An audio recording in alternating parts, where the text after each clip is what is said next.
जी, hello दोस्तों, मैं हूँ कोमल शीमा और दोस्तों जिस तरह के आप देख रहे हैं मेरे साथ मौजूद हैं साजिद ताड़ साहब। ताड़ साहब सर सबसे पहले तो आपके वक़्त का बहुत शुक्रिया। My pleasure, thank you Cheema साहब। Thank you.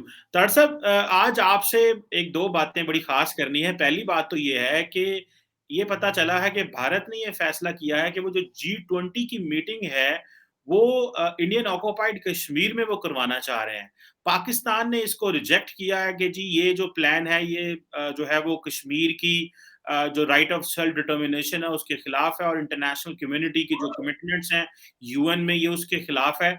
आप कैसे देखते हैं ये भारत ने क्या कैलकुलेट किया? वो क्या समझते हैं कि पाकिस्तान अब इस काबिल नहीं रहा कि इनकी कोई बात नहीं सुनेगा? दूसरा ये भी एक इंटरनेशनल कम्युनिटी का भी टेस्ट केस है उनके लिए भी और उनको बता रहे हैं कि ये हमारा एरिया और हमारा इस पे कंट्रोल है।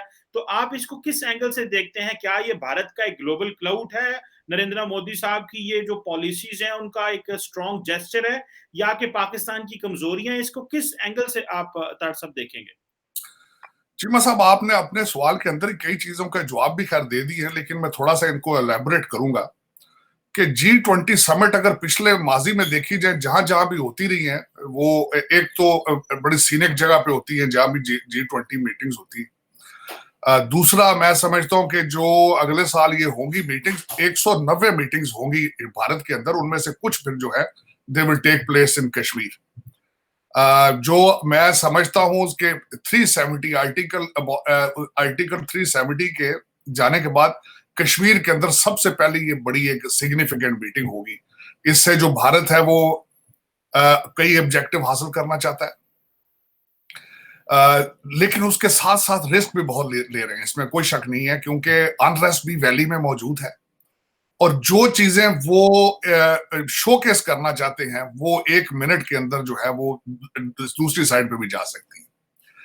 एक तो वो जो सबसे ऑब्जेक्टिव बड़ा वो लेना चाहते हैं, एक तो अपना वो वहां पे राइट अपना जो है उनका कि Kashmir is part of India, उसको वो तकवीयत पहुंचाना चाहते हैं। दूसरा, दुनिया को बताना चाहते हैं कि this is the place, look at the safety and law and order, और जिस तरीके से हम इसको इंप्रूव कर रहे हैं, please come here and invest the money in Kashmir. उसका पॉलिटिकल इम्पैक्ट भी होगा और इकोनॉमी का भी, उसका दोनों तीनों चीजों को उसको देख रहे हैं। मास्टर स्ट्रोक उसको समझ रहे हैं कि it will be a master stroke for Bharat, बिलखसूस मोदी एडमिनिस्ट्रेशन के लिए। लेकिन इसके साथ साथ एक बहुत बड़ा रिस्क भी होगा, क्योंकि हालात मेरे हिसाब से वहां हालात इतने साजगार नहीं है कि इस हाई लेवल मीटिंग वहां की जा सके। कोई छोटा सा हादसा भी सारी चीजों को जो है वो इसको बिल्कुल वो दूसरे एंगल पे ले जा सकता है, बिल्कुल 90 डिग्री दूसरी साइड। दूसरा, इस वक्त जो आपके पाकिस्तान के हालात हैं, जो जिस तरीके से आप देख रहे हैं कि एक मजाक बन चुका है कि एक सूबे के अंदर दो दो असम्बलियां हैं, चार चार चीफ मिनिस्टर हैं, कोई किसी को पता नहीं है प्राइम मिनिस्टर कौन है, गवर्नर कौन है। मेरे ख्याल में उसका फायदा भी भारत उठा रहा है।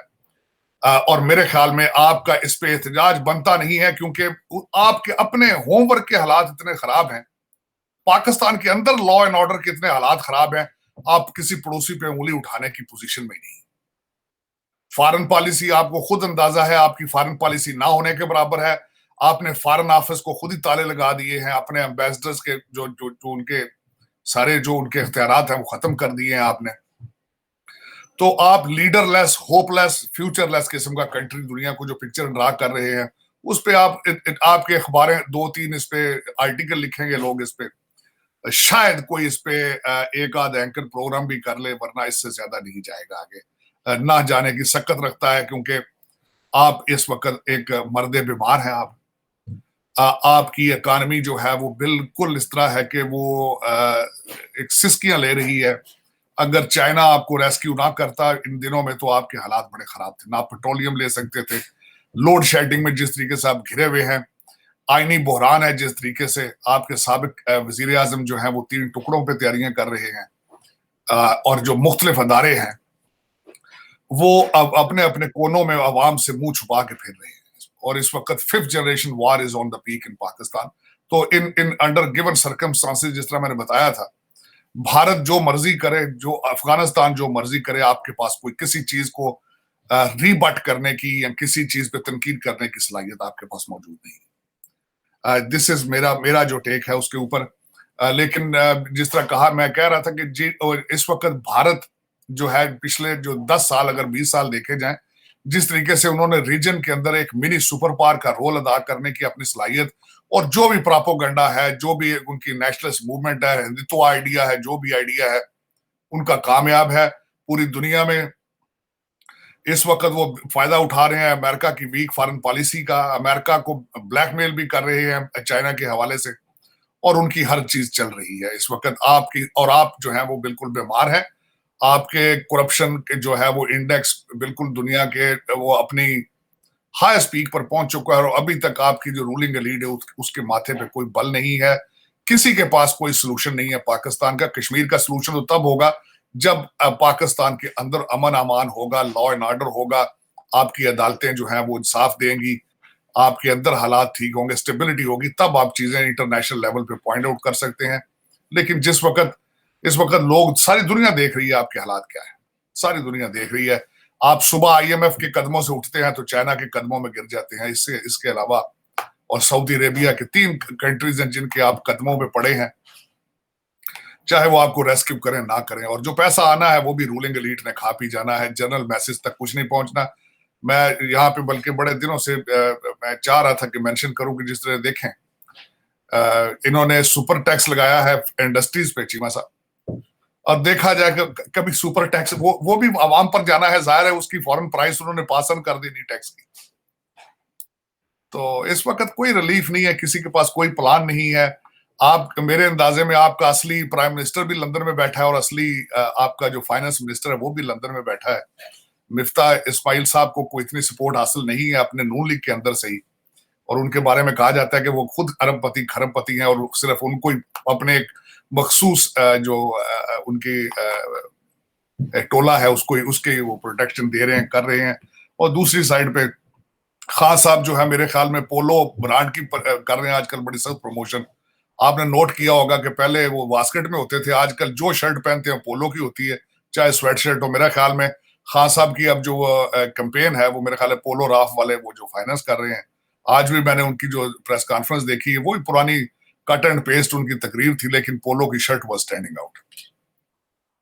बिल्कुल सही कह रहे हैं तार साहब, ये तो लग रहा है पोलो राल्फ लॉरेन वाले जो हैं वो उनको वो क्या हमारे खान साहब को जो है ना वो कोई अच्छी भली रॉयल्टी भेज रहे हैं। तार साहब, ये तो फिर जो आप बात कर रहे हैं उसमें तो G20 में सऊदी अरब भी है, G20 में तो इसका मतलब है हमारे दोस्त अहबाब भी हैं, टर्की भी है मेरा ख्याल है। तो हम तो फिर इसमें तो क्या पाकिस्तान के लिए आप क्या समझते हैं, खित्ते में चॉइसेस कम हो रही हैं? एक तरफ भारत जो है वो नेशनल सिक्योरिटी एडवाइजर्स को लेके तो सेंट्रल एशिया में बैठ के अफगानिस्तान का मुस्तकबिल डिसाइड कर रहा है, और कश्मीर का मसला वो पूरी दुनिया को G20 में लेके आ रहा है और पाकिस्तान को बता रहा है कि ये आप खड़े हैं। तीसरा, आपको पता है अरब इन्वेस्टर्स ऑलरेडी कश्मीर में जा चुके हैं। तो तार साहब, आप क्या समझते हैं फिर एक पाकिस्तान में तबका वो है जो कहता है कि हमें जो है वो इंटरनल देखना चाहिए और अपनी इकोनॉमी पे देखना चाहिए, और ये जो जियो स्ट्रेटेजिक कंपटीशन है इससे बाहर निकलना चाहिए। आप क्या समझते हैं, ये हमने जियो इकोनॉमिक्स की बात भी की है लेकिन हमारा वो मोड सेट नहीं हो रहा, इसकी क्या वजूहात हैं? इकोनॉमी चल नहीं रही और हम जो है वो अफगानिस्तान में हम गंदम के जहाज भेज रहे हैं और वहां पे ऑयल की वो टैंकर भेज रहे हैं कि यार इनको जो है ना वो खा पी लें, क्योंकि उधर इंडिया ने भी वहां पे ह्यूमैनिटेरियन असिस्टेंस भेजना शुरू कर दिए। तो ये इसको अब किस राय में मजीद देखेंगे? क्या हमें इनवर्ट देखना चाहिए या कि कोई हमारे कंपटीशन की अभी कोई गुंजाइश रह गई है जो करना है हमने? नहीं, आपकी कंपटीशन की कोई गुंजाइश नहीं है। आपने एक लफ्ज जो खास कर है वो गलत इस्तेमाल किया चीमा साहब, दोस्ती। आपकी दोस्ती कोई नहीं है किसी के साथ। देखें, आपके दरवाजे पे जो खैरात मांगने आता है वो आपका दोस्त नहीं होता। दोस्त बराबरी बराबरी के लेवल पर होता है, गिव एंड टेक पे दोस्ती होती है। सऊदी अरेबिया को आप अपनी चीप लेबर देकर आप समझते हैं कि आप उनके बराबर आ चुके हैं। आप सऊदी अरेबिया से डेफर्ड पेमेंट पे जाके खैरात मांगते हैं तो आप समझते हैं आप उनके बराबर है। यूएई जाके आप उनको चीप लेबर भेजते हैं तो आप समझते हैं उनके बराबर आ चुके हैं आप। तो यूएई तो कश्मीर के अंदर पहले ही अपने प्रोजेक्ट पिछले 1 साल से देख रहा है वहां पे। दूसरा, उसमें देखा ना, सबसे बड़ी बात ये, जब तक आपकी इकोनॉमी ठीक नहीं होगी आप कुछ भी आपका ठीक नहीं हो सकता, और आपके पास इकोनॉमी ठीक करने का कोई फार्मूला मौजूद नहीं। मेरी खुद ख्वाहिश है कि कोई एक फर्द वाहिद या कोई इंस्टीट्यूशन कोई रोड मैप शो करे कि ये लीडरशिप है, हम इस तरीके से पाकिस्तान को निकाल कर ये दुनिया के नक्शे पर लाएंगे। इस वक्त मैंने पिक्चर तो ड्रा की है कि सुबह आप आईएमएफ के कदमों से उठते हैं तो जा गिरते हैं चाइनीज के कदमों में, उस वहां से उठते हैं तो सऊदीज के। इस वक्त टर्की या दूसरे, वो तो अपने मुफाद में देखें, टर्की की इकानमी हिल चुकी है। आपने देखा होगा कि मोहम्मद बिन सलमान का दौरा टर्की का, और उसके बाद इस वक्त जो बाइडेन जा रहे हैं सऊदी अरेबिया, उससे पहले मोहम्मद बिन सलमान अपने इस खिते के अंदर अपनी लीडरशिप, अपने रिलेशनशिप यमन और टर्की के साथ ठीक कर रहे हैं। वो is playing very good game Mohammed bin Salman. लेकिन उनके पास ताकत मौजूद है, उनके पास इकानमी है, उनके पास पैसा मौजूद है। आपके पास स्वाय करप्शन के आप दूसरी चीज ही कोई नहीं। आप विश के आप करप्शन एक्सपोर्ट कर सकते तो आप शायद कर लेते। आपने कोशिश तो बहुत की है, दुबई और लंदन की प्रॉपर्टीज में बहुत पाकिस्तानी आगे हैं, लेकिन उसमें पाकिस्तान का कोई फायदा नहीं, उसमें पाकिस्तान का कोई फायदा नहीं। आपके पैसे अभी भी जो 2.3 बिलियन आ रहा है, उसमें ज्यादातर बाहर जाएंगे। लीड लोगों के बच्चे भूखे बैठे हैं टोरंटो में, कई प्रॉपर्टियां उन्होंने लेनी है, कई बच्चों की उनकी ट्यूशन फीसें जानी है। आपकी ईसीएल नैब के अंदर तरामीम आप देखें तो सही ना, पाकिस्तान के साथ हो क्या रहा है। एक ऐसा आदमी बाहर बैठ के चोर चोर कह रहा है जो 3.5 साल में किसी चोर को नहीं पकड़ा, उसने खुद चोरों को जहाजों में बिठा के वो अकॉर्डिंग टू हिम वो भेजता रहा है। लेकिन देखें ड्रामा क्या पक रहा है। और दूसरी साइड मैंने आपको बताया 5th जनरेशन वार, कोई इंस्टीट्यूशन आपका तो बचा नहीं है जिसके ऊपर इल्जामात ना हो। इस वक्त अदलिया भी खराब है, एस्टेब्लिशमेंट भी खराब है, नैब भी खत्म है, नैब का चेयरमैन जो पिछला है उसके ऊपर भी केसेस बनने वाले हैं। तो इस वक्त सिचुएशन, जो आपका क्या ख्याल है, ये दुनिया इन सारी चीजों को नहीं देख रही? दुनिया देख रही है। आप you have become a laughing stock, you have become a joke of the world matter of fact इस वक्त। और उसमें किसी के पास कोई लीडरशिप नहीं। शहबाज शरीफ साहब कैबिनेट लेके लंदन से फैसले कराते हैं। इस वक्त जो डार साहब और मिफ्ता इस्माइल साहब के सामने, और इस वक्त ट्राई एंगल आपकी बन चुकी है मेरे अंदाजे में, मैंने जो देखा है, बासी साहब, मिफ्ता इस्माइल और आपके डार साहब, 3 लोग हैं। तीनों जो है वो मुख्तलिफ किस्म के राग लाप रहे हैं आपकी इकानमी के बारे में। और बाहर बैठा एक एक्स प्राइम मिनिस्टर की ऐसी बातें कर रहा है जिसने 3 फाइनेंस मिनिस्टर अपने चेंज किए, जिसके पास खुद कोई फार्मूला नहीं है इकानमी के बारे में, वो चोर चोर शोर शोर कर रहे हैं वहां। मेरा मकसद है, मैं इतना डिसअपॉइंटेड हूं इस वक्त। आप G20 की बात करते हैं, भारत के पास एक they can do whatever they feel like. एक तो उनकी इकानमी ठीक है, दूसरा मैंने आपको कई दफा ये अर्ज की थी कि दुनिया के अंदर नेशनलिस्ट मूवमेंट्स आई थी, majority of the national movements have collapsed except Modi sahab. Modi साहब ने आके हिंदुत्व का आइडिया दिया हो, जो भी आइडिया दिया हो, मैं कहता हूं वो बिक रहा है, वो चल रहा है और सक्सेसफुल है। उन्होंने अमेरिका को भी they have taken over America, they have taken over the region, और they are on the right track. और मैं हमेशा ये कहता हूं कि अगर आप पाकिस्तान, खैर आप में तो नेशनलिज्म नहीं है, अगर आप में नेशनलिज्म हो और आपकी ख्वाहिश हो, तो आप कम से कम, अगर आप खुद चीज को नहीं बना सकते तो बांग्लादेश और भारत की चीजें कॉपी करने की कोशिश करें। आप इसमें कोई हरज नहीं है। आपके जब प्राइम मिनिस्टर आते हैं वो समझते हैं we are larger than Pakistan, हमें जब तक जो बाइडेन नहीं मिलेगा हमने बात नहीं करनी। वो ये समझना शुरू कर देते हैं, ये नहीं देखते कि अपने पाकिस्तान की इकानमी के क्या हालात हैं। कर्जों के आपने अंबार लगा दिए और एक नई ईंट नहीं लगाई है आपने पाकिस्तान के अंदर। तो ये दर हकीकत आपकी कोई भी पॉलिसी तब तक वो इफेक्टिव नहीं हो सकती जब तक आप अपने पांव पे ना खड़े हो। देखें आईएमएफ लेकर आता है आपके मुलाजमीन की तनख्वाहों तक वो डिक्टेट करते हैं। अब आप जो चाइना से 2.3 बिलियन लेकर आए हैं, आपने बताया है कि उसका इंटरेस्ट रेट क्या है, उसकी टर्म्स क्या है, किसी को कोई पता नहीं। लेकिन यह कि फूल निछावर जरूर किए गए हैं, मिठाइयां जरूर बांटी गई हैं कि हमें कर्जा मिल गया। माइंड सेट आप देखेंगे क्या हालात। तो आपको इन चीजों से निकलना पड़ेगा। आपको चीमा साहब, मैं जो देख कर आया हूं, मैं बार बार ये शोर करता हूं, मैं देख के आया हूं, आपके जो कुछ लोग इस्लामाबाद, लाहौर, कराची में तकरीबन 10-15 हजार लोगों की ऐसी एक कम्युनिटी रूलिंग एलीट है जिनके पास इतना पैसा मौजूद है और वो इतने ताकतवर हैं, they are larger than Pakistan. उनको कोई गवर्नमेंट हाथ नहीं डाल सकती। उनके घरों के अंदर कमरे भरे पड़े हैं डॉलरों और पाउंडों से। चाहे आपका डॉलर 600 का चला जाए, चाहे आपका 1000 का लीटर हो जाए, उनकी V8 वैसे की वैसी भागेगी। वो मॉडल भी हर साल चेंज करेंगे, वो हर चीज करेंगे जो उनका दिल करता है, क्योंकि उन्होंने पैसा इतना लूटा है। और बिलखसूस ये पिछले दौर में अमर बिन मारूफ के दौर में जो उन्होंने लूटा है, इसकी तो मिसालें आने वाले जो दिन है वो बताएंगे कि पाकिस्तान के साथ ज्यादती। क्योंकि देखिए, दो चीजें मैं हमेशा ये कहता हूँ, बहुत बड़ा पुराना आर्टिकल था, जावेद चौधरी साहब का फिर रेफरेंस दूंगा। उन्होंने कहा था करप्शन और बेवकूफी का ये एक बड़ा अच्छा इम्तजाज है। ये दो चीजें, बेवकूफी और करप्शन। पहले सिर्फ करप्शन होती थी, इस दफा बेवकूफी थी, नाअहलियत थी। जब ये दोनों चीजें मिलकर करती हैं तो वो फिर एक नया चीज ऐसी बनाती हैं, वो फिर अमर बिन मारूफ बन जाता है। अब इस वक्त वो बन चुका है, सियासी पार्टी से मजहबी पार्टी बन चुके हैं। अलहाज इमरान नियाजी साहब, सैयद पीरो मुर्शद, अब बड़ी जल्दी फूंके मारा करेंगे और तवीज दिया करेंगे। उनका मुस्तकबिल मैंने देख लिया है। उन्होंने खुद फरमाया कि सियासत नहीं है, ये तबलीग है। घर घर जाके ला इलाहा इल्लल्लाह का मतलब बताओ, मुसलमानों को दोबारा मुसलमान करो। और जो हमारे साथ है वो मुसलमान है, दूसरे सारे काफिर हैं। वो अब बड़ी जल्दी गट तावीज दिया करेंगे और फूंके मारा करेंगे बुला के 2-2 लाख बंदों को, और उसके बाद ताउल्ला नियाजी और डीजे बट के गाने लगा करेंगे।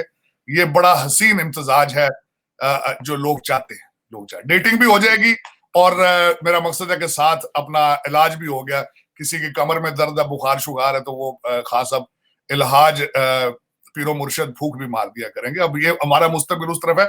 मैंने जो अगले दिन अर्ज करने की कोशिश की थी कि इमरान खान नियाजी प्रोजेक्ट नंबर 1 इस वक्त TLP नंबर 2 बन चुका है, और ये हमारे इदारों की ये ख्वाहिश थी कि TLP 2 बने, हम जल्दी से जल्दी अफगानिस्तान के साथ कैचअप करें। बिल्कुल सही कह रहे हैं तार साहब, ये हमारी डोमेस्टिक पॉलिटिक्स और साउथ एशियन पॉलिटिक्स तो चलती रहती है। आपसे जरा आज पूछना है अमेरिका में क्या हो रहा है। ये अभी वो जो आप अक्सर कहा करते थे कि बाइडेन को मर्दे बीमार है and America is bleeding literally, वो जो कल व्हाइट हाउस की स्टेटमेंट आई, वो जो सेक्रेटरी ब्लिंकन की जो स्टेटमेंट उनके ऑफिस से आई, वो पता चला कि वाकई अमेरिका तो बहुत ज्यादा डिवाइडेड है। सुप्रीम कोर्ट कुछ और कह रही है, वो कह रहे हैं जनाब कि ट्रंप साहब अपने जजेस लगा गए, और आधा अमेरिका इधर जा रहा है, आधा अमेरिका उधर जा रहा है। तो ये जरा हमें बताएं कि इस वक्त अमेरिका में क्या हो रहा है, और पूरी दुनिया के लोगों ने इसके ऊपर कमेंट किए हैं, और ये ऐसे लग रहा है कि वो बजाय इसके कि अमेरिका दुनिया की प्रॉब्लम फिक्स करने लगता है, दुनिया अमेरिका के साथ सिंपैथी शो कर रही है कि तो बड़ी भैड़ी हुई है। तो ये उधर हमें चीमा बताएं क्या साहब, उधर है। मैं समझता हूं कि आज दुनिया में ज्यादातर मसाइल, क्योंकि मैं खुद पॉलिटिकल साइंस का स्टूडेंट हूं, ज्यादातर मसाइल इस वक्त दुनिया के वीक अमेरिकन फॉरेन पॉलिसी का रिजल्ट है। दो एक प्रॉब्लम तो मैं सरे दस बता देता हूँ। वो सरे दस प्रॉब्लम ये है कि दुनिया को इस वक्त बुखार जो तेल का चढ़ा हुआ है, मैं उसकी मिसाल देने लगा हूं। एक उसका जो रशिया का यूक्रेन में जाना, और उसके बाद MBS का जो है वो नखरे करना। ये दोनों चीजें related to American weak foreign policy, और उसका डायरेक्ट इंपैक्ट है आपके ऑयल प्राइसेस पे और इस इन्फ्लेशन पे। दूसरा कुछ भी ना छोड़े आप। इस चीज को तो मैं कहूंगा कि ये हमारे जो बाइडन का तोहफा है, इसमें कोई शक नहीं। बल्कि जो बाइडन तो बेचारे को पता ही नहीं है वो कहां बैठा है, व्हाइट हाउस में बैठा है या डेलवेयर में है। ये हमारे बराक हुसैन ओबामा का तोहफा है। जो बीज उन्होंने बोए थे आज वो दरख्त बन चुके हैं, जो रेशल बेसिस पे। आज दो कवानीन आए पिछले दिनों में। एक तो चीमा साहब गन कंट्रोल के बारे में था, और दूसरा रो वर्सेस वेड जो अबॉर्शन के बारे में था। जो मैं थोड़ा सा इसका बैकग्राउंड बताना चाहता हूँ कि रो वर्सेस वेड जो एक हिस्टोरिकल 50 साल पहले जनवरी 22 1973 को यह लॉ पास हुआ था। सुप्रीम कोर्ट ने 7 वर्सेस 2 के इसके ऊपर किया था। कॉन्स्टिट्यूशन की एक क्लाज आती है ड्यू प्रोसेस ये होता है कि माई डे इन कोर्ट या डे के जस्टिस के हर एक इंसान का ये हक बनता है कि उसको टाइम दिया जाए कोर्ट के अंदर कि अपना बयान कर सके। Due process of 14th amendment का हिस्सा था राइट ऑफ प्राइवेसी, जिसके तहत हर प्रेग्नेंट वुमेन को राइट ऑफ अबॉर्शन आता है under the due process of 14th amendment. उसके जरिए ये बहुत बड़ी लैंडमार्क एक ये डिसीजन था प्राइवेसी के हवाले से। लेकिन दोनों देखें, मैं पहले शुरू करना चाहूंगा गन कंट्रोल के बारे में। देखें, गन कंट्रोल और अबॉर्शन, आपने खुद ही अपने सवाल के अंदर बड़ा इसका अच्छा जवाब दे दिया। ये मसला इस वक्त कॉन्स्टिट्यूशन का नहीं है, कंट्री डिवाइडेड है। मेरा ये सवाल है, गन कंट्रोल के बारे में बड़े सेंटीमेंट हो जाते हैं, हमारे ये पॉलिटिकल माइलेज देती है डेमोक्रेट पार्टी। गन्स को कौन कंट्रोल करेगा? पुलिस करेगी। तो जब पुलिस डिफेंड करके पुलिस का डिपार्टमेंट खत्म कर दिया जाए तो गन कौन कंट्रोल करेगा? एक फंडामेंटल क्वेश्चन। जब डायग्नोस्टिक ही आपने कर दिया सोसाइटी के इशू का कि gun control, gun is the matter, gun is the issue of the violence, लेकिन गन को कंट्रोल कौन करेगा? पुलिस का तो आपने डिफंड करके आपने खत्म कर रहे हैं डिपार्टमेंट। हर दूसरे शहर के अंदर इस वक्त आग लगी हुई है और ये मूवमेंट चल रही है टू डिफंड द पुलिस, कि पुलिस का डिपार्टमेंट खत्म कर दिया जाए। ये समझा जाता है, वो आइडियोलॉजी ये देते हैं, उसके पीछे फिलॉसफी ये है कि जो इंसान क्राइम कमिट करता है वो क्रिमिनल नहीं होता, वो ज़हनी तौर पे बीमार होता है, उसको हॉस्पिटल जाना चाहिए, जेल नहीं जाना चाहिए। ये डेमोक्रेटिक सोशलिज्म का आइडिया स्कैंडिनेवियन कंट्री से लाया जाता है। वहां पे जेल है, चीमा साहब मैं बताना चाहता हूं, वहां जेल कैद इस तरह होती है कि आप सुबह आप काम पर चले जाते हैं, रात को जेल में जाके सो जाते हैं। अपना 20 इंच टीवी सामने लगा होता है, खाना दिया जाता है टेबल पे रख के आपको, और खाना खाते हैं, आराम से सोते हैं, सुबह उठते हैं, नाश्ता करके काम पर चले जाते हैं, रात को जेल में चले। This is a jail in Scandinavian countries. तो वही आइडिया बराक हुसैन ओबामा साहब लेकर आए थे। वो कहते थे कि वो सोशलिस्ट ना हो, तो उसके लिहाज से हर दूसरे शहर के अंदर हमारी पुलिस डिमोरलाइज हो चुकी है। इस वक्त कई शहरों के अंदर 911 डायल करें तो आते ही नहीं है, आते हैं तो घंटे घंटे बाद आते हैं। और इसके ऊपर जो डिफंड पुलिस, जो हमारे एक बड़ी सक्सेसफुल मूवमेंट है डेमोक्रेट पार्टी की, उसके तहत पुलिस का डिपार्टमेंट खत्म होने को जा रहा है। लेकिन मेरा ये क्वेश्चन होगा, फिर गन्स को कंट्रोल कौन करेगा? गन कंट्रोल का लॉ तो आप बना लेते हो, ठीक है, तो गन को कंट्रोल कौन करेगा? गन जाके लोगों के इलीगल गन्स पकड़ेगा कौन? आप इन्होंने कहा है कि अच्छा, इसके ऊपर रिपब्लिकन पार्टी भी उनके साथ है, तभी ये लॉ पास हो सका है, क्योंकि 15 रिपब्लिकन जो थे कांग्रेसमैन, उन्होंने अपनी पार्टी से हट के जाके वोट दिया, तो तब ये लॉ पास हो सका है। लेकिन मेरी समझ से ये बाहर है कि ये लॉ तो आप बना रहे हैं, लेकिन इसको इन्फोर्स कौन करेगा? इसको फरिश्ते इन्फोर्स करेंगे? country is seriously divided based on racial and political ideology. पहले बराक हुसैन ओबामा साहब, जो इस वक्त ज्यादातर दुनिया को ये नहीं पता, अमेरिका के अंदर इस वक्त भी अफ्रीकन अमेरिकन जो की पॉपुलेशन इज 14%। लेकिन जब हिस्ट्री में पहली दफा अफ्रीकन अमेरिकन प्रेसिडेंट बने, तो उनकी ख्वाहिश थी कि अमेरिका के हर डिपार्टमेंट का हेड जो होना चाहिए वो अफ्रीकन अमेरिकन होना चाहिए, और उन्होंने उसका इन्फोर्स किया। उसी के रिजल्ट में डोनाल्ड ट्रंप साहब उसका रिजल्ट थे, क्योंकि जिन्होंने आज तक पहले कौंसिल में भी नहीं बने वो, लेकिन जब आप 60% 50% पॉपुलेशन को स्नब करें 8 साल रेशल बेसिस पे, उसका रिजल्ट आता है डोनाल्ड ट्रंप की शक्ल। वो आया, फिर आज फिर आएगा दोबारा। उसकी वजह यह है, आज भी यही हो रहा है, क्योंकि इस वक्त जो बाइडेन जो है, उनको तो बिल्कुल कोई पता ही नहीं है, डेमेंशिया के मरीज हैं। वो जब स्पीच दे लेते हैं तो उनको पीछे से कहा जाता है भी अब हट के आ जाओ, राइट साइड पे हट जाओ, तो वो राइट पे हट जाता है। अगले दिन उनकी यहाँ पे बड़ी परसों एक बात चली है कि उनके हाथ में कागज दे के भेजा जाता है कि ये जाके हेलो को से हेलो टू द गेस्ट्स, वो पढ़ के क्या देता है, हेलो। ये उनके हालात। पीछे Barack Hussein Obama is calling the shots. ये उनकी थर्ड टर्म चल रही है। कंट्री सीरियसली डिवाइडेड है। अबॉर्शन और gun control is not the issue. Issue is your racial, your promotion of illegal drugs, marijuana और गन कंट्रोल, और ये सारा लॉलेस बिहेवियर। ये जिस तरह हिपीइज्म था, वो पूरा एक कैंसर की तरह फैल चुका है इस वक्त, और अमेरिका उसके शिकंजे में है, और दुनिया जिस वक्त लीडरलेस और होपलेस है, क्योंकि अमेरिका की economy still is the strongest economy in the world. America आज चीजें चाइना से बंद कर दे लेना, तो चाइना की फैक्ट्रियां शाम को बंद हो जानी। और चाइना ग्रो किया है सिर्फ अमेरिका के अंदर। उन्होंने हमारी इंटेलेक्चुअल प्रॉपर्टी थेफ्ट चोरी कर करके उन्होंने सारा पैसा बनाया है। आईफोन नहीं बना सका चाइना, वो सिर्फ यही बना है। फेसबुक नहीं बना सका चाइना, वो सिर्फ यही बना है। ट्विटर बना तो यही बना है। आप इस वक्त बैठे हैं, जहां भी बैठे हैं दुनिया में, आप इर्द गिर्द देखें, आप चाइना के कितने ब्रांड इस्तेमाल कर रहे हैं? जीरो। आप अभी कोक पीते हैं जो 200 साल पुराना अमेरिका के अंदर बना था।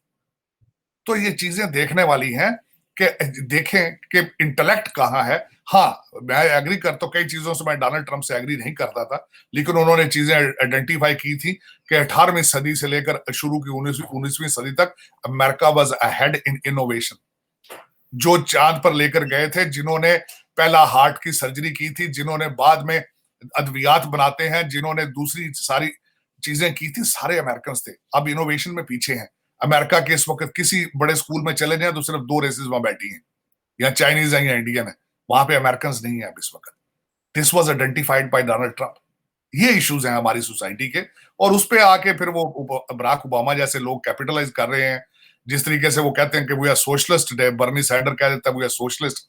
आपने सेकंड वर्ल्ड वॉर सिर्फ एक बेसिक आइडिया पे आपने जंग लड़ी थी कि एक्सपेंशन ऑफ सोशलिज्म के खिलाफ, तो आज उन्हीं चीजों को आप डिनाई कर रहे हैं। America was foundation is conservative और इट विल रिमेन कंजर्वेटिव।